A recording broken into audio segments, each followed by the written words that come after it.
अवधूत चिंतन श्री गुरुदेव दत्त श्री स्वामी समर्थ. हॅलो, मी Priyanka. Welcome back to Priyanka's all content. गुरुचरित्रामधील 14वा आणि 18वा अध्याय हा गुरुचरित्राचा मेरुमणी म्हणून ओळखला जातो. म्हणजे गुरुचरित्रातील 14वा आणि 18वा अध्याय पठन केल्याने काय होतं, तो कसा पठन करावा, त्याचे काय नियम आहेत, नित्यसेवेमध्ये कसं पठन करावं आणि संकल्पयुक्त कसं पठन करावं, त्याचे होणारे जे चमत्कार आहेत ते आज आपण या व्हिडिओमधून जाणून घेणार आहोत. त्यामुळे व्हिडिओ संपूर्ण पहा आणि कमेंटमध्ये श्री गुरुदेव दत्त श्री स्वामी समर्थ लिहायला विसरू नका. आता गुरुचरित्रातील 14वा आणि 18वा अध्याय पठन करायचा म्हणजे गुरुचरित्र पारायण करायचं नाही असं अजिबात होत नाही. पण गुरुचरित्र पारायण केल्याने आपल्या आयुष्यात जो बदल होतो ना, तो कुठेच तुम्हाला अनुभवायला मिळणार नाही. गुरुचरित्र पारायणाने अशक्य उच्च कोटीच्या ज्या गोष्टी असतात ना, त्यासुद्धा शक्य करण्याची ताकद गुरुचरित्र या पारायण ग्रंथामध्ये आहे. पण दरच महिन्याला आपल्याला गुरुचरित्र पारायण करणं शक्य होत नाही किंवा सतत होत नाही शक्य. आपण काहीतरी स्पेशल दत्त महाराजांचं, स्वामी समर्थ महाराजांच्या काही विशेष तिथींना आपण हे पारायण करत असतो. स्वामीचरित्र सारामृत नित्यसेवेमध्ये त्याचं पठन करतो. त्याचप्रमाणे गुरुचरित्रातील 14वा आणि 18वा अध्याय आपल्याला नित्यसेवेमध्ये पठन करायचं आहे. तर आता गुरुचरित्रातील 14वा अध्याय पठन केल्याने काय होतं, तर बघा, आपल्याकडे सगळं आहे, पैसा आहे, आपलं लग्न झालेलं आहे, मुलं बाळ आहे, सगळं आपलं आयुष्य खूप सुरळीत चाललेलं आहे. पण सगळं असूनही जर दत्त महाराजांची, स्वामी समर्थ महाराजांची कृपाही आपल्यावर असणं गरजेचं आहे. सर्व संकटांपासून आपलं रक्षण होणं गरजेचं आहे, आपल्या इच्छापूर्ती होणं गरजेचं आहे.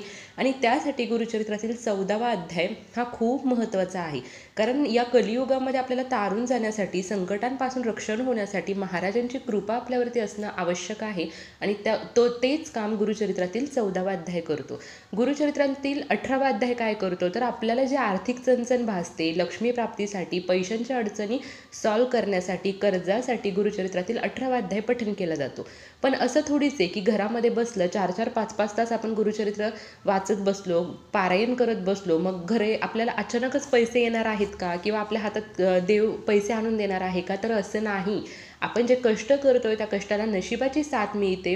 आपल्यावरती खूप कर्ज झालं आहे, त्या कर्जातून मार्ग मिळवण्यासाठी आपल्याला गुरुचरित्रातील 18वा अध्याय मदत करतो. त्याचप्रमाणे गुरुचरित्रातील 18वा अध्यायामुळे लक्ष्मी प्राप्ती होते, म्हणजे लक्ष्मी माता आपल्याकडे आकर्षित होते, ते आपल्या घरामध्ये वास करते. अशा पद्धतीने असं कधीही समजू नका की मी गुरुचरित्रातील 18वा अध्याय पठन करणार, घरामध्ये बसणार आणि मला पैसे येणार, असं कधीही नसतं.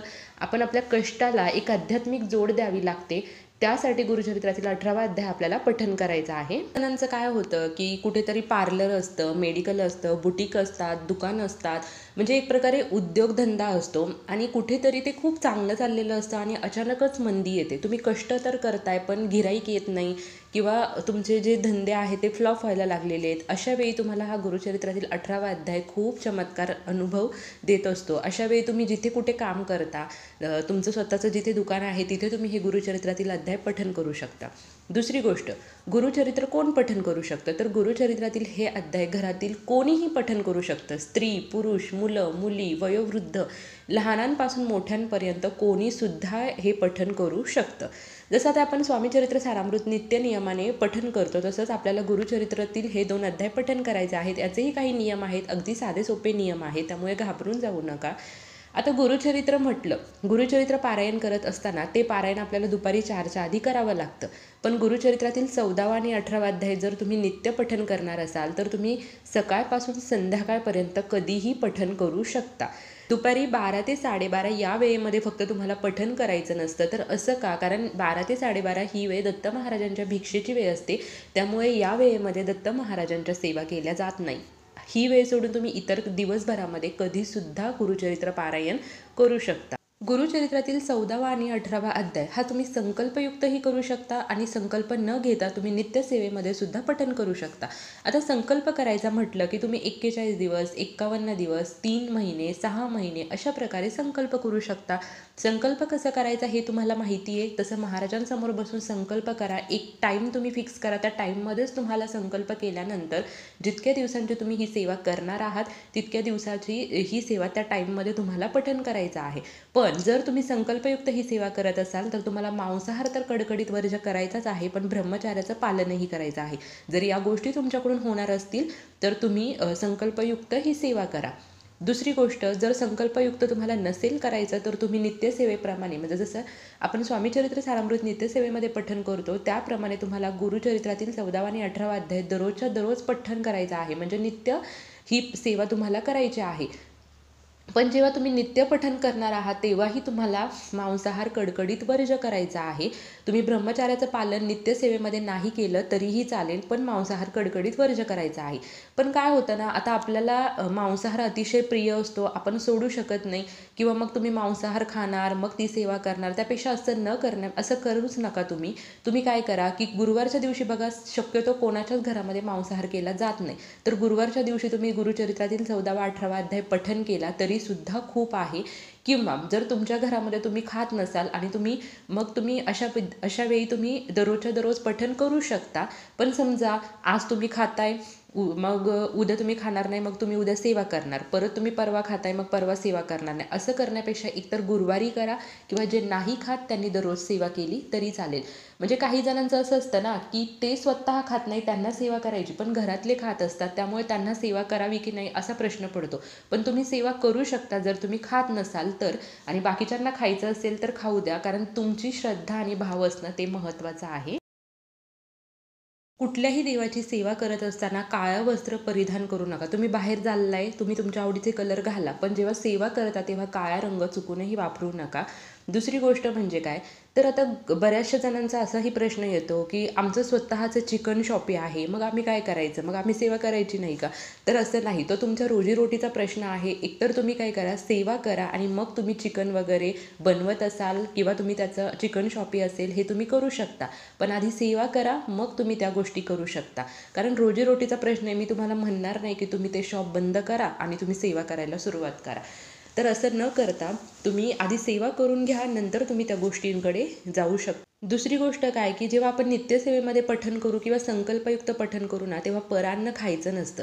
पण आपल्याला असं शक्यच होत नाही, कारण आपण कुठे मावशीच्या घरी जातो, माहेरी जातो, सासरी जातो किंवा बहिणीच्या घरी जातो किंवा कुठेही हॉटेलमध्ये जातो, मग परान्न तर आपल्याला खावंच लागतं. आता आपल्याला दररोजच पाळणं शक्य होत नाही. मग अशा वेळी काय करायचं, तुम्ही जेव्हाही तिथे खाणार आहात तेव्हा 3दा गायत्री मंत्र म्हणायचा आणि मग ते अन्न प्राशन करायचं आहे. बघा, बऱ्याचशा महिला असतील, मुली असतील, मुलं असतील, हे काय होतात की बाहेर कॉलेजच्या निमित्ताने, जॉबच्या निमित्ताने राहतात. मग ते म्हणतात की आम्ही मेसचं खातो, मग आम्ही काय करायचं?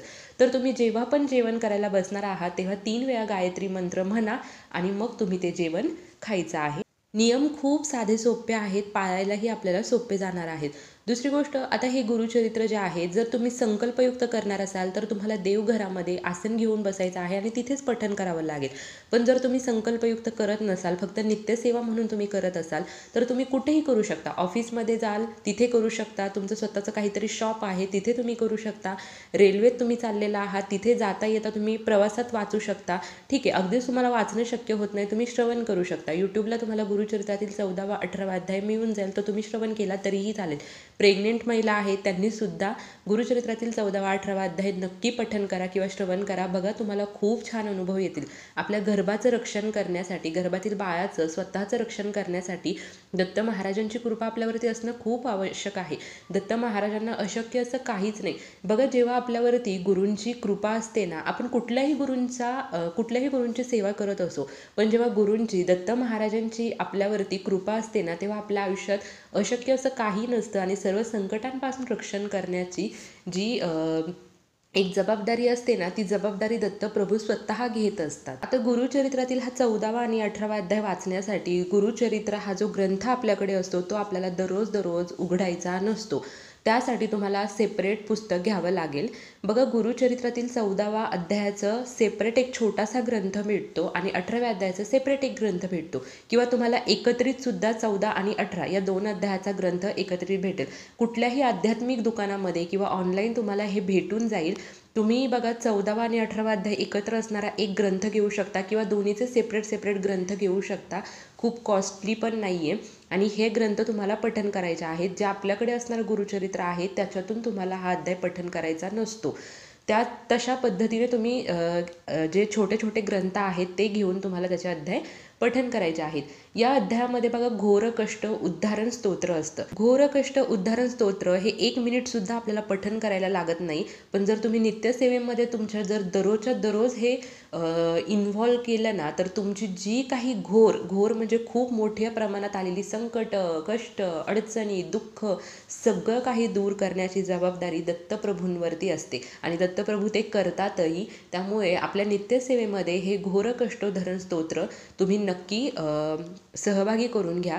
दुसरी गोष्ट, हे जे गुरुचरित्रातील 14वा आणि 18वा अध्यायाचा जो ग्रंथ आहे ना, हा ग्रंथ तुम्ही आता बघा मकर संक्रांती आली आहे, तर संक्रांतीच्या निमित्ताने तुम्ही तुमच्या मित्रमैत्रिणींना किंवा जर तुम्ही महिला असतील तर तुम्ही सौभाग्याचं वाण म्हणून जे तुम्ही देणार आहात, तर ते हे वाण म्हणून तुम्ही देऊ शकता. एकतर आपल्याकडून याचं दानही होईल आणि जर समोरच्या व्यक्तीला ती पारायण करण्याची किंवा ती सेवा करण्याची इच्छा असेल ना आणि तुम्ही जर दिलं ना, तर तुम्हाला एक प्रकारे पुण्यसुद्धा प्राप्त होईल, की कुठेतरी तुम्ही त्यांना दिलंय, त्यांच्याकडूनही सेवा घडतीये अशा पद्धतीने. पण उगाचच कोणालाही देऊ नका. पण मकर संक्रांतीचा वाण असल्यामुळे ते सगळे स्वीकारणार आहेत. पण जे सेवा करू शकतील ना, अशांनाच तुम्ही हे पुस्तक द्या. उगीचच एखाद्याने घेतलं आणि ते असंच कुठंतरी टाकून दिलं, तर तसं होण्यापेक्षा जे खरंच पठण करू शकतील अशांना तुम्ही देऊ शकता. तर तुम्ही काय करा, जर तुम्हाला शक्य असेल तर संकल्पयुक्त सेवा करा, शक्य नसेल तर दररोज नित्यसेवा करा किंवा अगदी तेही शक्य नाही तर दर गुरुवारी का होईना पण हे 2 अध्याय तुम्ही पठण करा. हे 2 अध्याय पठण केल्याने आपल्या घरात सुख, शांती, समृद्धी नांदते. दत्तप्रभू स्वामी समर्थ महाराजांचा कृपाशीर्वाद आपल्या कुटुंबावर राहतो. प्रत्येक इच्छा पूर्ण होते, यश मिळते, प्रगती मिळते, आर्थिक चणचण दूर होते. मी म्हणत नाही की दत्तप्रभू येणार आणि आपल्या घरामध्ये खूप पैसा देऊन जाणार, पण आपण जे काही कष्ट करतोय ना त्याला नशिबाची साथ मिळणार. आणि जेव्हा दत्तप्रभूंची आध्यात्मिक आपल्याला जोड असेल ना, तेव्हा बघा तुम्ही खूप चमत्कार आयुष्यामध्ये घडतात.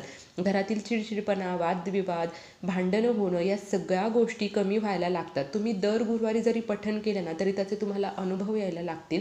त्यामुळे तुम्ही नक्की हे 2 अध्याय तुमच्या दैनंदिन जीवनामध्ये सहभागी करा, सेवा करायला सुरुवात करा. तर येणाऱ्या गुरुवारपासूनही तुम्ही सेवा करू शकता किंवा दत्त महाराज स्वामी समर्थ महाराजांची सेवा करण्यासाठी गुरुवारचीच वाट पाहावी असं काही नाही. तुम्हाला जेव्हा मनात येईल ना तेव्हापासून तुम्ही सेवा करायला सुरुवात करू शकता. फक्त मनात येणं महत्त्वाचं आहे. भले तुमच्या आत्ता मनात आले, तुम्ही आत्ता ही सेवा करा. माझा हा व्हिडिओ तुमच्यासमोर आत्ता आलाय, तुम्ही आत्तापासून सेवा करा.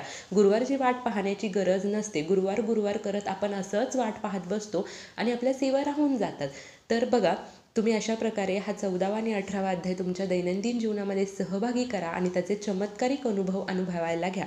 कोण कोण गुरुचरित्रातील 14वा आणि 18वा अध्याय दैनंदिन जीवनामध्ये पठण करतो आणि त्याचे आलेले अद्भुत असे चमत्कार मला कमेंट्समध्ये नक्की शेअर करा. कारण तुमचं शेअर केलेला जो अनुभव आहे तो इतर लोकही पठण करतात, इतर लोकही त्या गोष्टी कमेंट्स वाचतात आणि त्याच्यामुळे ते सुद्धा मोटिवेट होऊन ह्या सेवा करायला सुरुवात करतात.